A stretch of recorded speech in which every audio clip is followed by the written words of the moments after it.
Estamos vivendo um ano da graça, e graça significa favor imerecido, né? É receber aquilo que a gente não merecia, verdadeiramente, o perdão dos pecados, a vida eterna em Cristo Jesus, e hoje a gente pode usufruir de todos os benefícios da cruz de Cristo.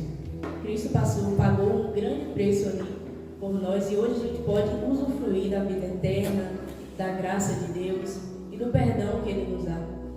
E tem uma frase que nos diz assim: a única base que Satanás tem contra você é a sua carne e o seu pecado. Seu maior inimigo não é Satanás, o seu maior inimigo é você mesmo. O nosso maior inimigo somos nós mesmos. Porque a gente entende essa graça, que é favor imerecido, e onde abundou o pecado, superabundou a graça de Deus. Por acaso o pecado vai superabundar para que a graça superabunde mais ainda? Não, mas quando a gente emerge nessa graça, quando a gente mergulha verdadeiramente nessa graça, a gente entende o quão bom é Deus e o quão ruim somos nós. E o quão nós temos que verdadeiramente mergulhar nessa graça, o quão nós temos que sermos gratos, e o quão nós temos que abominar realmente o pecado como Deus abomina o pecado. E que essa graça abunde tão fortemente nos nossos corações, irmãos, que também passe para a vida de outras pessoas. Como no tema, né, vem dizendo, a graça é validada para ser compartilhada, que ela seja validada nas nossas vidas, nas nossas ações, nas nossas atitudes diárias. E é essa graça que aviva o jovem para bem servir, aviva você, que também não é jovem, mas que também é jovem, aviva a gente para que a gente possa bem servir ao Senhor. E como a gente pode servir bem ao Senhor? A gente pode servir bem aonde quer que estejamos. A gente pode servir bem ao Senhor no nosso trabalho, na nossa escola, com o nosso próximo, com a nossa família, que é muito difícil.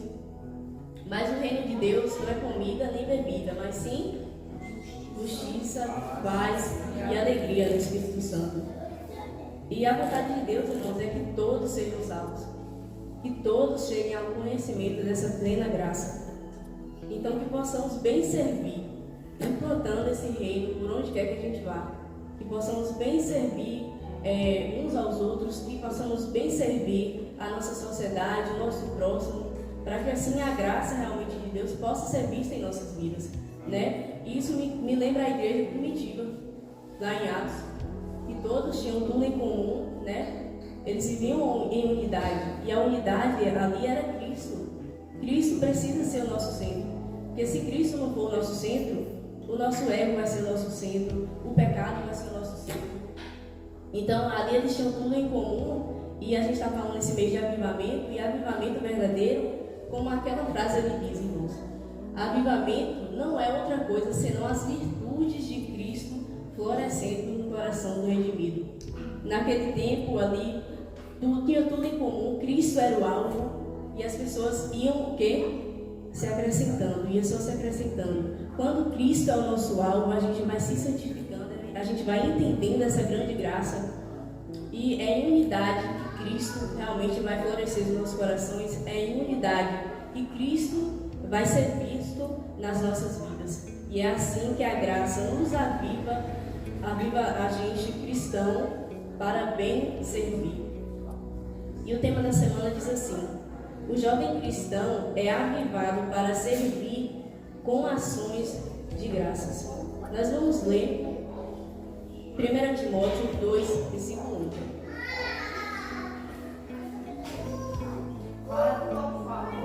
1 Timóteo 2, versículo 1. Como foi bem tratado pelo pastor Cândido aqui no domingo, e pelo irmão Tarcísio também na quarta-feira, né? Então a gente já aprendeu que avivamento verdadeiro é Cristo florescendo no coração do redimido, da igreja dele. E também avivamento é quando mais e mais pessoas se convertem. Amém? Antes de tudo, recomendo que se façam súplicas, orações, intercessões e ações de graças por os homens. A oração é a evidência de desejo pelo avivamento. Oração é a evidência. A oração, ela deixa evidente, quando você ora, deixa evidente que você tem desejo pelo avivamento. O pastor Cândido falou aqui no domingo que a gente precisa entrar com súplicas, com ações de graças por todos os homens, pelas autoridades, pelos governantes, por todas as almas, para que elas se convertam e para que o mundo vá bem, né? Não que vá bem, mas para que Deus esteja realmente operando, né? Porque a gente sabe que o mundo vai cada vez mais de mal a pior. Mas é preciso, irmãos, é muito importante a gente vir para os cultos de oração, porque onde há oração, há realmente avivamento do Senhor. E como a irmã Chica deixou bem claro aqui no domingo, no louvor, é muito importante, porque se a gente quer, se o desejo do Senhor é que verdadeiramente a gente implante esse reino, é verdadeiramente que as almas sejam salvas, necessitamos de estar orando por elas, necessitamos de levantar um clamor. Como o Senhor falou, todos os pedidos estão ali. Talvez a gente queira mudança, mas a gente não vem para os cultos de oração. E todos os pedidos pela nação, pelos governantes. Às vezes você reclama dos governantes, dos líderes, mas não ora por eles. E como o pastor Cândido bem falou, a gente precisa orar por nossa nação, a gente precisa entrar com ações de graças, para que assim muitas vidas sejam salvas e para que assim a gente transforme, porque a gente entende o tamanho do poder de Deus. Deus pode fazer infinitamente mais daquilo que pedimos ou pensamos. Então, que a gente coloque realmente tudo em oração para que tudo vá bem e para que a vontade do Senhor seja feita. Amém? E já entrando no tema do dia, que está em 1 Samuel 17,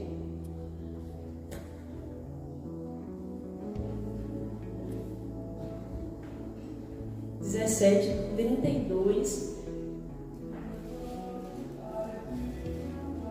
ao 45.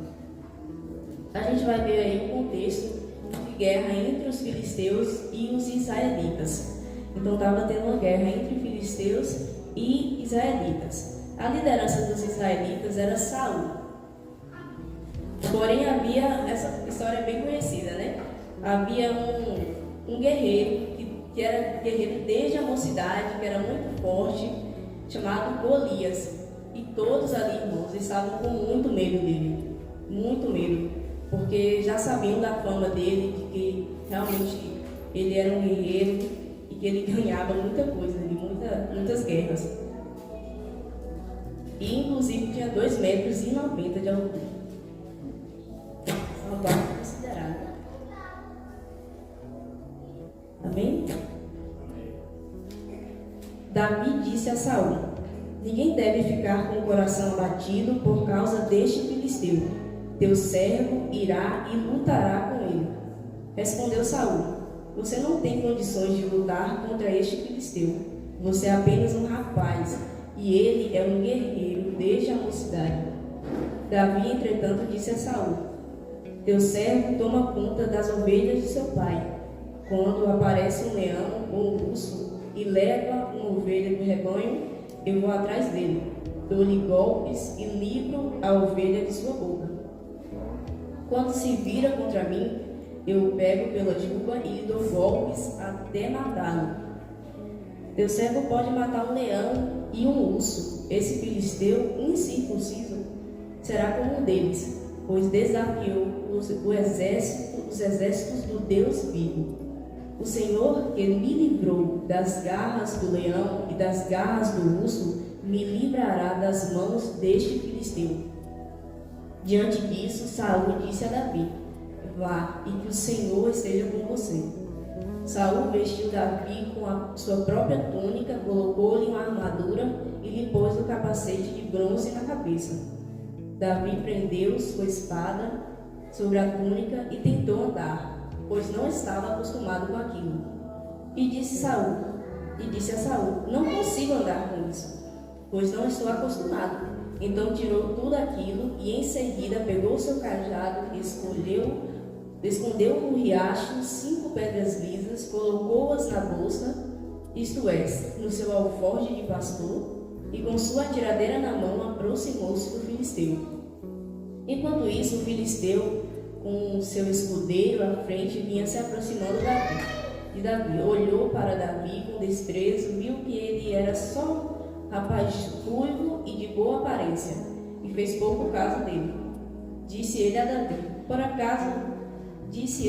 por acaso sou um cão para que você venha contra mim com pedaços de pau? E o filisteu amaldiçoou Davi, invocando seus deuses, e disse: Venha aqui e darei sua carne às aves dos céus e aos animais do campo. Davi, porém, disse ao filisteu: Você vem contra mim com espada, com lança e com dardos, mas eu vou contra você em nome do Senhor dos Exércitos, o Deus dos Exércitos de Israel, a quem você desafiou.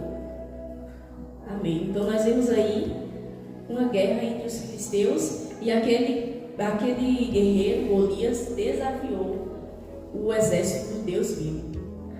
E o que é que Davi faz? Vai lá e fala a Saul, né?